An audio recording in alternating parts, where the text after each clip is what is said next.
Jeshi la polisi mkoa wa Mbeya linamshikilia Tatizo Yohana Mzumbwe. Huyu ni mkazi wa Masoko mkoani Mbeya kwa tuhuma za mauaji ya mama yake wa kambo ambaye anaitwa Mary Yohana mwenye umri wa miaka 61, aliyekuwa mkazi wa Masoko, na alimuua kwa kumkata na panga kichwani. Mtuhumiwa alitenda tukio hilo tarehe 6 mwezi wa 10 mwaka 2025 majira ya saa 2 za usiku huko katika kijiji cha Mapinduzi, kata ya Masoko, tarafa ya Isangati iliyoko katika mkoa wa Mbeya.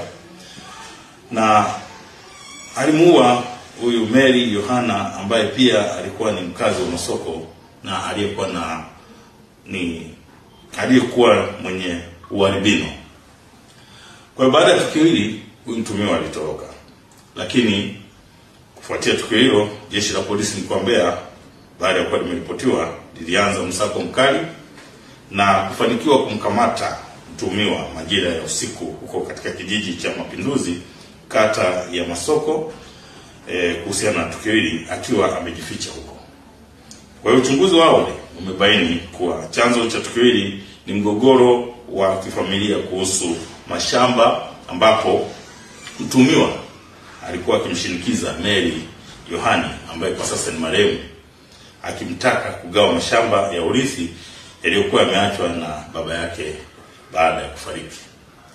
Kwa jambo hili marehemu aliliona, akaona kwamba kwanza si utaratibu wa kugawa mashamba hayo, na huyu mtuhumiwa alichokuwa anataka ni kuuza ili aweze kupata fedha kutumia tu katika masuala yake ambayo hawezi kusaidia familia.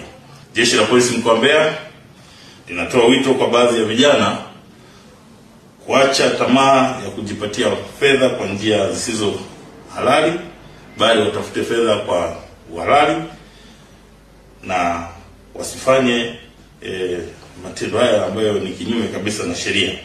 Kwa hiyo uchunguzi wa swala hili au tukio hili umekwisha anza kushughulikiwa kwa kiwango kikubwa, na kilichobakia sasa ni kukamilishwa ili jalada liweze kufika katika ofisi nyingine za mashtaka kwa ajili ya kuandaliwa mashtaka kulingana na ushahidi utakaokuwa umepatikana ili aweze kufikishwa mahakamani.